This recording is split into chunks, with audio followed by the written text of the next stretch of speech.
There's a man by the name of Captain William Swenson who recently was awarded the Congressional Medal of Honor for his actions on September 8th, 2009.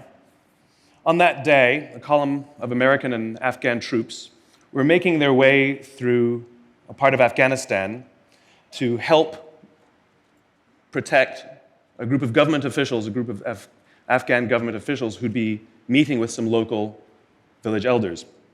The column came under ambush and was surrounded on three sides. And amongst many other things, Captain Swenson was recognized for running into live fire to rescue the wounded and pull out the dead. One of the people he rescued was a sergeant, and he and a comrade were making their way to a medevac helicopter. And what was remarkable about this day is, by sheer coincidence, one of the medevac medics happened to have a GoPro camera on his helmet and captured the whole scene on camera. It shows Captain Swenson and his comrade bringing this wounded soldier who'd received a gunshot to the neck.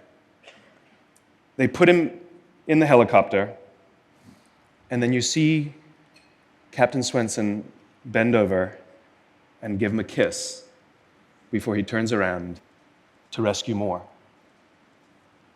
I saw this, and I thought to myself, where do people like that come from? What is that? That is some deep, deep emotion when you would want to do that. There's a love there. And I want to know, why is it that I don't have people that I work with like that?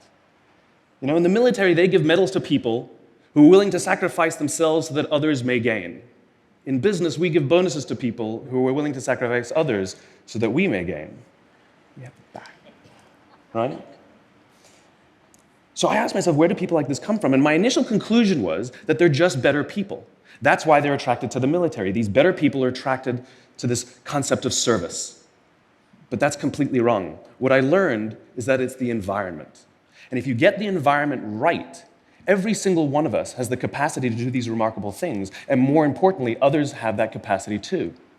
I've had the great honor of getting to meet some of these who we would call heroes, who've put themselves and put their lives at risk to save others. And I asked them, why would you do it? Why did you do it?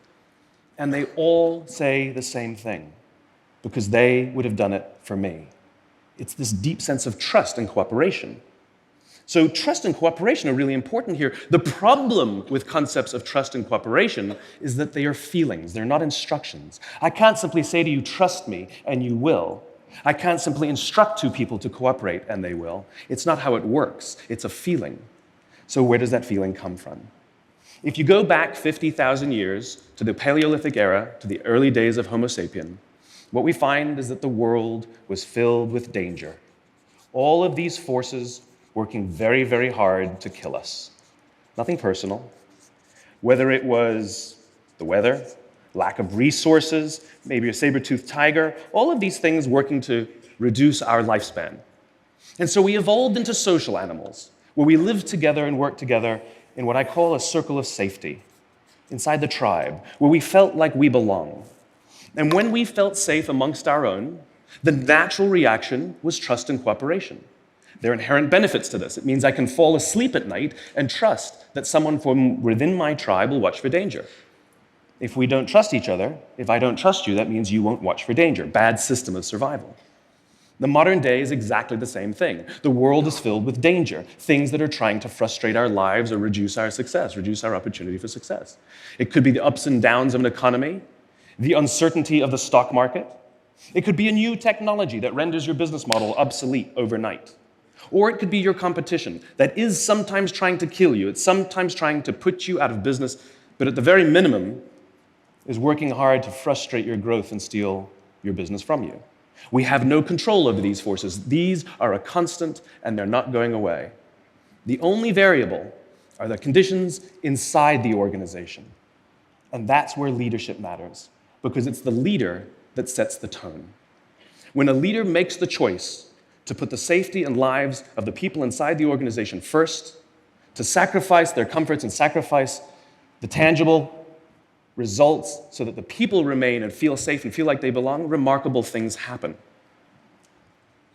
I was flying on a trip, and I was witness to an incident where a passenger attempted to board before their number was called. And I watched the gate agent treat this man like he had broken the law, like a criminal. He was yelled at for attempting to board one group too soon. So I said something. I said, why do you have to treat us like cattle? Why can't you treat us like human beings? And this is exactly what she said to me. She said, "Sir, if I don't follow the rules, I could get in trouble or lose my job." All she was telling me is that she doesn't feel safe. All she was telling me is that she doesn't trust her leaders. The reason we like flying Southwest Airlines is not because they necessarily hire better people, it's because they don't fear their leaders. You see, if the conditions are wrong, we are forced to expend our own time and energy to protect ourselves from each other. And that inherently weakens the organization. When we feel safe inside the organization, we will naturally combine our talents and our strengths and work tirelessly to face the dangers outside and seize the opportunities. The closest analogy I can give to what a great leader is like being a parent. If you think about what being a great parent is, what do you want? What makes a great parent? We want to give our child opportunities, education, discipline them when necessary, all so that they can grow up and achieve more than we could for ourselves. Great leaders want exactly the same thing. They want to provide their people opportunity, education, discipline when necessary, build their self-confidence, give them the opportunity to try and fail, all so that they could achieve more than we could ever imagine for ourselves.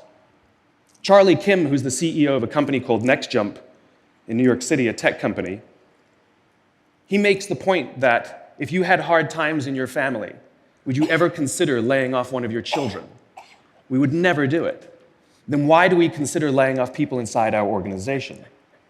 Charlie implemented a policy of lifetime employment. If you get a job at NEK, you cannot get fired for performance issues. In fact, if you have issues, they will coach you and they will give you support, just like we would with one of our children who happens to come home with a C from school. It's the complete opposite. This is the reason so many people have such a visceral hatred, sort of anger at some of these banking CEOs with their disproportionate salaries and bonus structures. It's not the numbers. It's that they have violated the very definition of leadership. They have violated this deep-seated social contract.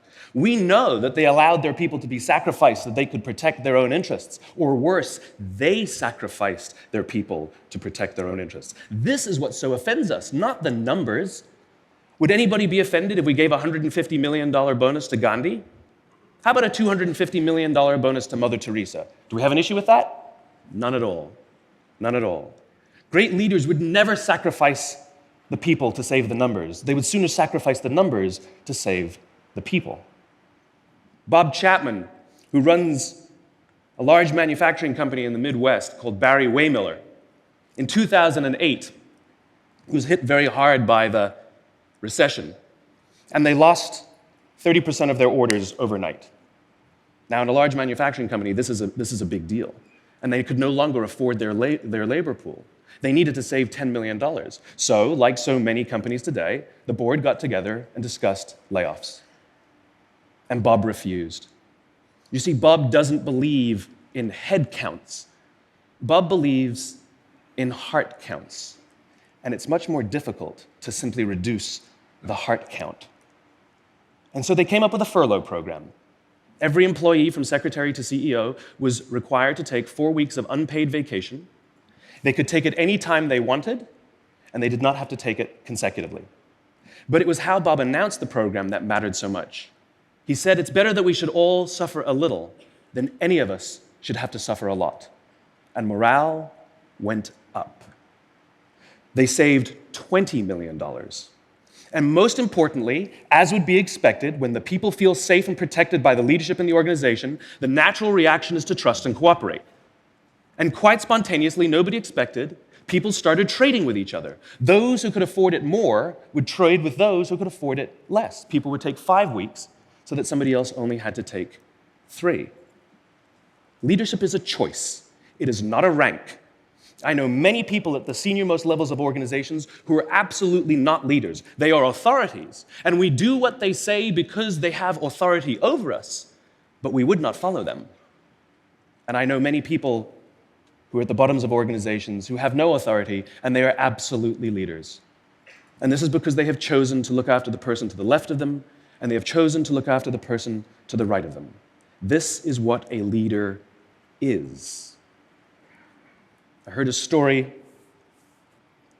of some Marines who were out in theater, and as is the Marine custom, the officer ate last, and he let his men eat first. And when they were done, there was no food left for him. And when they went back out in the field, his men brought him some of their food so that he may eat.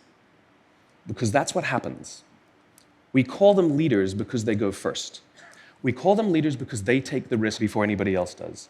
We call them leaders because they will choose to sacrifice so that their people may be safe and protected, and so their people may gain. And when we do, the natural response is that our people will sacrifice for us. They will give us their blood and sweat and tears to see that their leader's vision comes to life. And when we ask them, why would you do that? Why would you give your blood and sweat and tears for that person? They all say the same thing. Because they would have done it for me. And isn't that the organization we would all like to work in? Thank you very much. Thank you. Thank you.